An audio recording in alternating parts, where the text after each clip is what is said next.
Hello friends, हाय जय जगन्नाथ। देखो मो ब्लाउज ये मो ब्लाउज आसी तो जार आगपट पछपट डिजाइन दे देछि ताको मु आज कटिंग करी। देखो तो फास्ट मु तार कपड़ा नेली। लंब रही 13 इंच रो।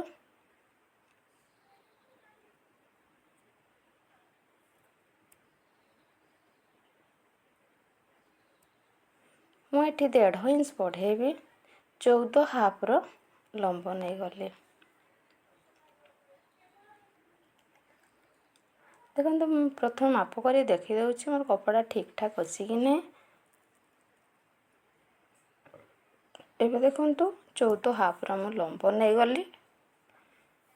दुई साइड रे 14 हाफ मापिदेली। कांध मोर 5.5 रही।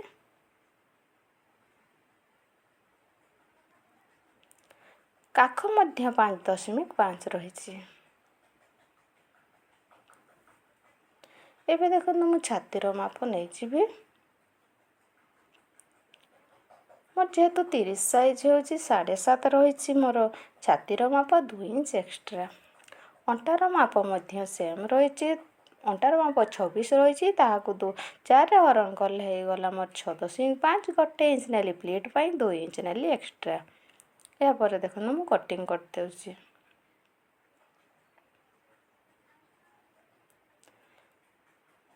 जेहेतु मोर एटा 30 साइज पाई हेउची बैक पार्ट रे जतिकी लंब रहइबो फ्रंट पार्ट रे मध्ये सेतिकी लंब रहइबो। सेति पाई मु सेम माप रे आउ गोटे काटी बाहर करते उची। जेहेतु मोर आग पट पछपट बेक डिजाइन दे देछि मु एठी प्रिंसेस कट भी करि परिबे नाही काहे डिजाइन नष्ट हो जिवो। सेति पाई मु एठी 2 प्लेट वाला ब्लाउज कटिंग करिवे। देखो 2 प्लेट वाला ब्लाउज केमती मु कटिंग करुची। एबे देखो मो अस्तर कपड़ा जो माप रे कटिंग करची सेही माप रे मु रखिकी मेन कपड़ा भी कटिंग करदेवी। आपण काखर कटिंग करिवे नाही। काखटू को सीधा सीधा कटिंग करदेवे। परे आमे काखर कटिंग करिवा। देखो से सीधार कटिंग करते उची। काख मु छाड़ी देबी एठी। बैक पार्ट फ्रंट पार्ट दुईटी जाक काटिकी मु बाहर करदेबी।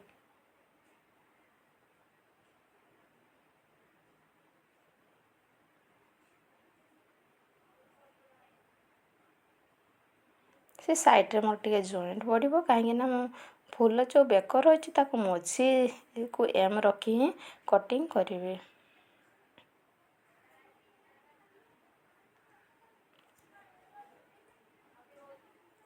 एबे चलंतु सिलाई करिवा। देखो मु बेक गला आगे मापी देबी केते बड़ देइछि काहे ना जो ब्लाउज रही से सबु साइज पाई हेई परिबो। 28 साइज ठू आरंभ करी 48 साइज पर्यंत सबु साइज रो एही बेक गला हेई परिबो। तो निहाती आमे 30 साइज हेउची माने बेक गला निहाती बड़ थिबो। तो आमे केमिति बेक को कमेई सारी कटिंग करिवा। देखंतु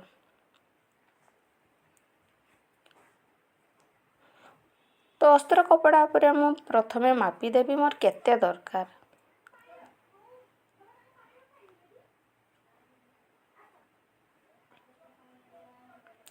मोर दरकार 2 हाफ दरकार। मोर 2.5 3 इंच मोर एक्स्ट्रा रहिला। तो मु मेन कपड़ा को भी मापी देबी 2.5 हेउची कि नाही। ताको मझी एमती एम करी देखंतु मझी रे गोटे एमती कट मध्य मु दे देबी।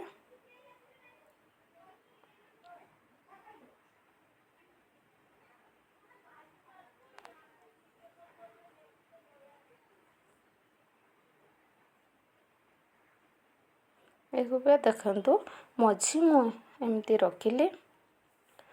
मझी रखी सारला परे मु देखिबी जे मोर 2.5 हेउची कि नाही। देखो बहुत अधिक हो जाउछे। तर मोर जो चिन्ह देली से चिन्ह अनुसार ही मु कटिंग करिवे।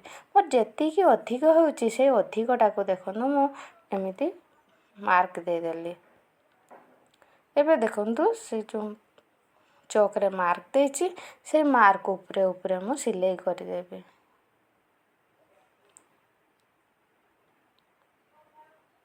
ଡିଜାଇନଟିକୁ ସମାନ କରି ରଖିବେ। ଏହାପରେ ଦେଖନ୍ତୁ ମୋର ଯେତିକି ଏକ୍ସଟ୍ରା ବେକ ଯେଉଁ ଦେଇଛି ତାକୁ ମୁଁ ଏମିତି ସିଲେଇ କରିଦେବି। ପୁରା କଡ଼ ପର୍ଯ୍ୟନ୍ତ ନେବେ ନାହିଁ, ସିଲେଇ ଅଧାରେ ଏମିତି ରଖିଦେବେ।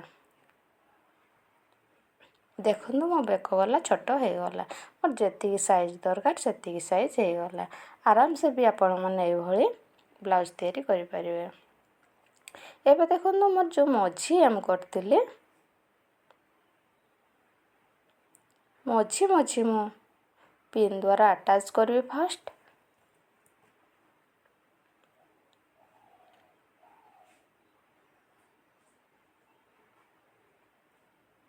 ଦେଖନ୍ତୁ ପିନ୍ ଦ୍ୱାରା ଫାଷ୍ଟ ଆଟାଚ୍ କରିଦେବି।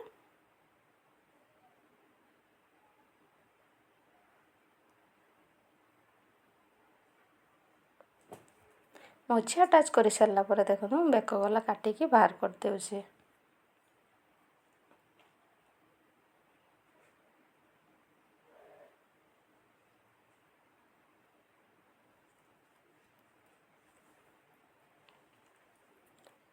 ଟୋଟାଲ୍ ମୂଳେଇକି କାଟିବେ ନାହିଁ, ସିଲେଇ କରିବାରେ ଅସୁବିଧା ହେବ। ଆପଣ ଟିକେ ନିହାତି କପଡ଼ା ରଖିବେ। ଏବେ ଦେଖନ୍ତୁ ଆଗ ପଟେ ମଧ୍ୟ ମୁଁ ମାପିଦେବି। ମାପ ଫିତାରେ ମୋର 2.5 ଯେଉଁ ନେଇଥିଲି ମୋର ହେଉଛି 2.5 ମିଶାଇଲେ 5 ହେଉଛି। ମୁଁ ମଝିରେ ଫାଙ୍କା ମୋର 5 ହେଉଛି କି ନାହିଁ ଦେଖିବି। ଯେଉଁଠି ମୋର 5 ହେଉଛି ସେଇଠି ତାକୁ ସମାନ ଆକାରରେ ରଖି ପିନ୍ ଗୋଟେ ମାରିଦେବି। ଦେଖନ୍ତୁ ଏ କପଡ଼ା ବହୁତ ହି ସଫ୍ଟ ହେଇଥାଏ, ବହୁତ ଖସରା ହେଇଥାଏ। ତ ଆପଣ ଯଦି ଏମିତି ପିନ୍ ଦ୍ୱାରା ଆଟାଚ୍ କରିବେ ଆପଣଙ୍କର କିଛି ବି ଅସୁବିଧା ହେବ ନାହିଁ।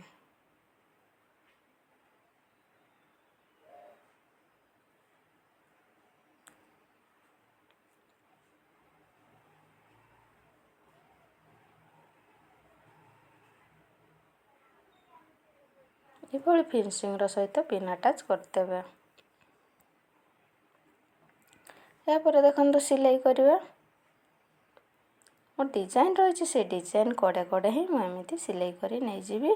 କିଛି ବି କପଡ଼ା ଟଣାଟଣି ନାହିଁ, ତ ଆରାମସେ କପଡ଼ାକୁ ରଖିବି, ସିଲେଇ କରି ନେବି।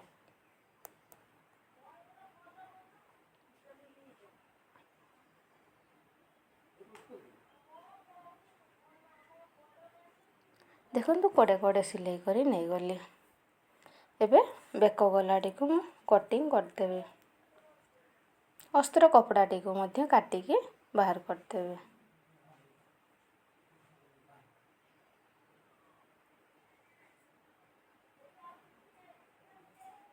ଦେଖନ୍ତୁ ଏବେ ମୁଁ ଆରାମସେ କଟ୍ ଦେଇଦେବି। ଆପଣ ମଧ୍ୟ ଭଲ ଭାବରେ କଟ୍ ଦେବେ, ନହେଲେ ବେକ ଗଲାଟି ଆରାମସେ ବୁଲିବ ନାହିଁ, ଫିନିସିଂ ଆସିବ ନାହିଁ। ତ ସେଥିପାଇଁ ଛୋଟ ଏମିତି କଟ୍ ଚାରିଆଡ଼େ ଦେଇଦେବେ।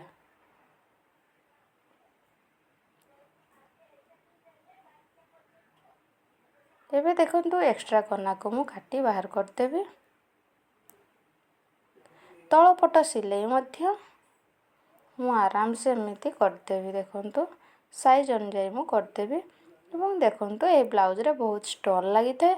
ଆପଣ ଷ୍ଟୋନ୍କୁ ଦେଖି କାଢ଼ି ବାହାର କରିଦେବେ, ନହେଲେ ଆପଣଙ୍କର ଛୁଞ୍ଚି ଭାଙ୍ଗିଯିବ। ଯଦି ଷ୍ଟୋନ୍ କିଛି ଅଛି କାଢ଼ିକି ବାହାର କରିଦେବେ।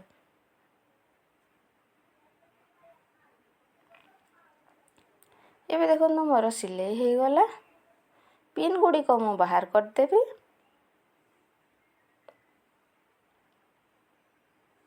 ଏବେ ନଉଟେଇ ଦେବି ଏମିତି ଦେଖନ୍ତୁ। ନଉଟେଇ ଦେଲା ପରେ ଦେଖନ୍ତୁ ତା ଉପରେ ମୁଁ ଚାପ ସିଲେଇ ଦେଇଦେବି। ଫାଷ୍ଟ ତ ଆପଣ ବେକ ଗଲା ହିଁ ଦେବେ ଚାପ ସିଲେଇ। ଫିନିସିଂର ସହିତ ଏମିତି ହାତରେ ଫିନିସିଂ କରିଦେବେ, ତା ଉପରେ ସିଲେଇ କରିଦେବେ।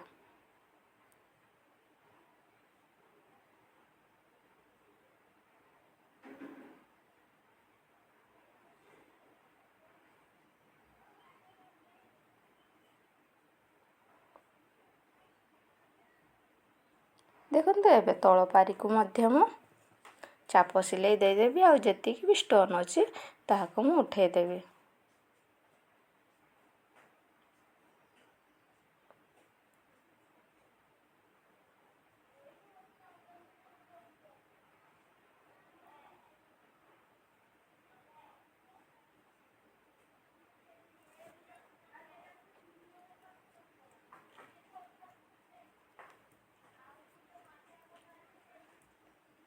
ଆପଣଙ୍କର ପ୍ରାୟତଃ ଯେତିକି ଲେହେଙ୍ଗା ଥାଏ ଲେହେଙ୍ଗା ବ୍ଲାଉଜ୍ ହିଁ ଏଭଳି ତିଆରି ସବୁ ହେଇଥାଏ। ତ ଏ ବ୍ଲାଉଜ୍ଟି ମଧ୍ୟ ମୋର ଲେହେଙ୍ଗାର ବ୍ଲାଉଜ୍ଟି। ଏହାପରେ ଦେଖନ୍ତୁ କଡ଼େ କଡ଼େ ମୁଁ ଚାରିଆଡ଼େ ଏମିତି ସିଲେଇ ମାରିଦେବି।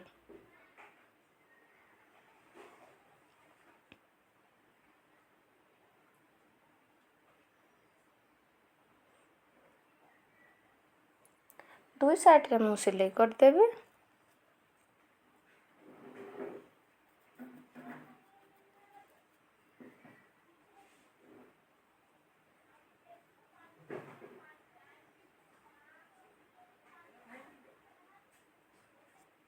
ଆପଣ ସବୁବେଳେ ଧ୍ୟାନରେ ରଖିବେ ଯେମିତି ସବୁ ଷ୍ଟୋନ୍ ଗୁଡ଼ିକ ବାହାର କରିଦେବେ, ନହେଲେ ଆପଣଙ୍କ ଛୁଞ୍ଚି ପୁରା ଭାଙ୍ଗିଯିବ।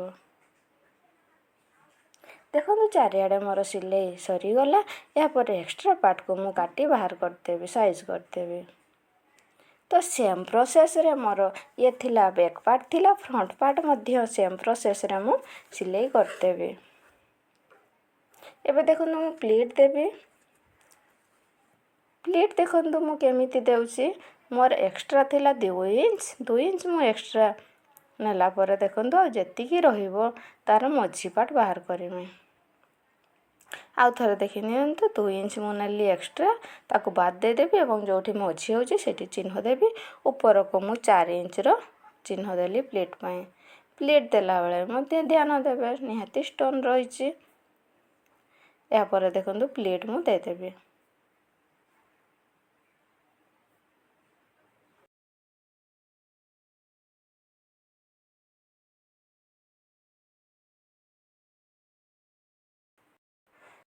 ବ୍ୟାକ୍ର ମୋର ପ୍ଲିଟ୍ 1/2 ଇଞ୍ଚ ରହିଛି ଏବଂ ଫ୍ରଣ୍ଟ ପାର୍ଟର ଆପଣ ପ୍ଲିଟ୍ ଦେବେ 0.75ର। ଦେଖନ୍ତୁ ମୁଁ ଫ୍ରଣ୍ଟ ପାର୍ଟ ବି ରେଡ଼ି କରିଦେଇଛି। ଏବେ ଚାଲନ୍ତୁ କାନ୍ଧ ଜଏଣ୍ଟ କରିବା।